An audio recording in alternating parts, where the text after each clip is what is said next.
सभी साथियों को इनकलाब जिंदाबाद। साथियों 29 जनवरी को हम देखते हैं कि सुप्रीम कोर्ट अपनी सुनवाई में यूजीसी रेगुलेशंस पे स्टे लगा देता है। ये यूजीसी रेगुलेशंस कैंपस स्पेसेस में, यूनिवर्सिटी स्पेसेस में जो जातीय आधारित भेदभाव होते हैं उनको कैसे रोका जाए, उनके साथ कैसे डील किया जाए, इसके लिए लेके आया जाता है। ये हम अगर इसके इतिहास में जाके देखें कि इन रेगुलेशंस का इतिहास क्या है, क्या ये सरकार का एक उपकार था ओबीसी एससी एसटी समाज पे कि वो समाज को एक और बेहतरी की तरफ ले जाया जाए? नहीं। जैसा कि इससे पहले स्पीकर ने बताया कि इसका इतिहास शुरू होता है रोहित वेमुला के संस्थागत हत्या के साथ, पायल तन्वी और सैकड़ों ऐसे छात्र जिन्होंने अपनी जान दी, जिनकी संस्थागत हत्या की गई, इंस्टीट्यूशनल मर्डर किया गया जातीय भेदभाव के कारण।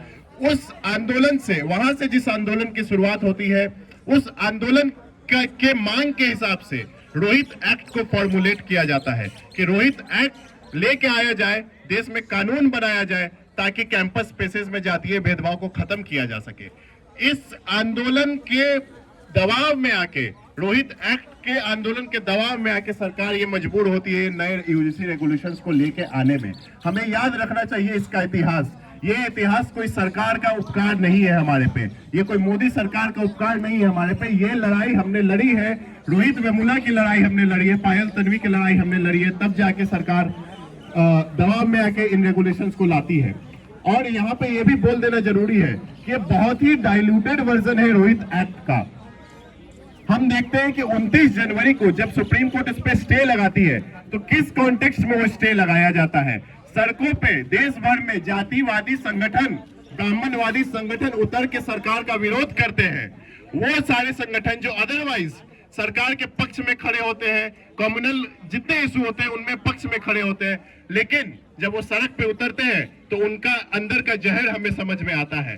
वो जहर सिर्फ देश के ओबीसी एसटी एससी के खिलाफ नहीं, वो जहर उनके खुद के प्रधानमंत्री के खिलाफ भी नजर आता है, बाहर निकल के आता है। हम देखते हैं कि जिस प्रधानमंत्री को वो हिंदू हृदय सम्राट बताते हैं, वो प्रधानमंत्री, वो हिंदू हृदय सम्राट प्रधानमंत्री से तेली हो जाता है। पूरे ट्विटर पे हम देखते हैं कि नरेंद्र मोदी को उनके जाति के नाम से संबोधित किया जाता है, उनके जाति से संबोधित किया जाता है।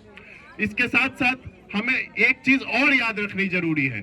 सुप्रीम कोर्ट जब दबाव में आके ये फैसला दे रहा है, 29 तारीख को सुप्रीम कोर्ट ने यूजीसी रेगुलेशन पे तो रोक लगाई ही, लेकिन एक और इम्पोर्टेंट जजमेंट उस दिन सुप्रीम कोर्ट का आता है। सुप्रीम कोर्ट ये कहता है कि घरेलू कामगार जो है, जो वर्कर्स डोमेस्टिक हेल्प के तौर पे आपके घर में काम करते हैं, उनको यूनियनाइज नहीं किया जाना चाहिए, नहीं करने देना चाहिए। उस क्षेत्र में जो लोग आपके घर पे आकर काम करते हैं, उस क्षेत्र में कोई भी मिनिमम वेज जैसा चीज इंट्रोड्यूस नहीं किया जाना चाहिए। उससे ये होगा कि देश का हर घर जहां पे जो डोमेस्टिक हेल्प जाके काम करते हैं वो लिटिगेशन के प्रभाव में आ जाएगा, वहां पे विवाद होगा।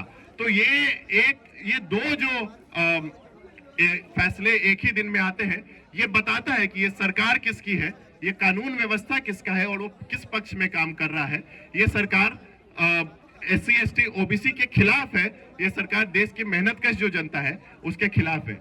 लेकिन साथ साथ इस कॉन्टेक्स्ट में हमें ये भी मेंशन करना जरूरी है, जब यूजीसी रेगुलेशन पे स्टे लगा है तो इस देश भर में बीजेपी के अलावा जो तमाम पार्टियां हैं, जो बहुत ही सीना ठोक के अपना इतिहास बताती है कि जब देश भर में मंडल कमीशन के रिकमेंडेशन को लागू करने का आंदोलन चल रहा था तो वो पहली पंक्ति में शामिल थे। वो तमाम पार्टियां, समाजवादी पार्टी हो, कांग्रेस हो, आरजेडी हो, बहुजन समाज पार्टी हो, खासकर बहुजन समाज पार्टी, इनके सभी सीनियर लीडरशिप ने अपने हाथ पीछे खींच लिए हैं। इस यूजीसी रेगुलेशन पे जो स्टे लगा है, सबने इसका समर्थन किया है।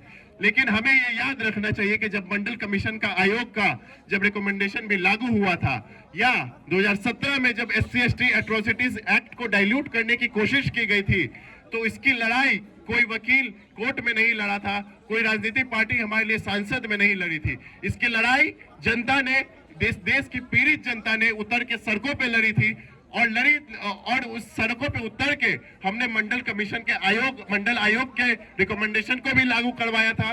2017 में जो एससी एसटी एट्रोसिटीज एक्ट को डाइल्यूट करने की कोशिश की गई थी, हमने उसको भी पीछे किया।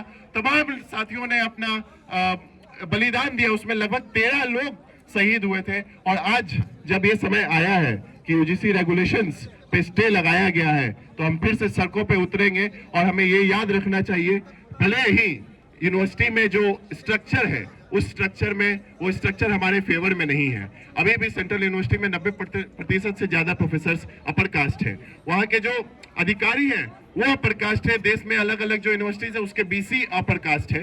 भले वो स्ट्रक्चर उनके हाथ में हो, वो पावर उनके हाथ में हो, लेकिन उनको ये नहीं भूलना चाहिए और खासकर हमें ये नहीं भूलना चाहिए कि देश की आबादी के जो आंकड़े हैं वो हमारे पक्ष में है। और हम जब सड़कों पे उतरेंगे तो हमने कई जंग जीती है और ये जंग भी जीतेंगे। इसके साथ ही मैं अपना वक्तव्य खत्म करना चाहूंगा। इनकलाब जिंदाबाद।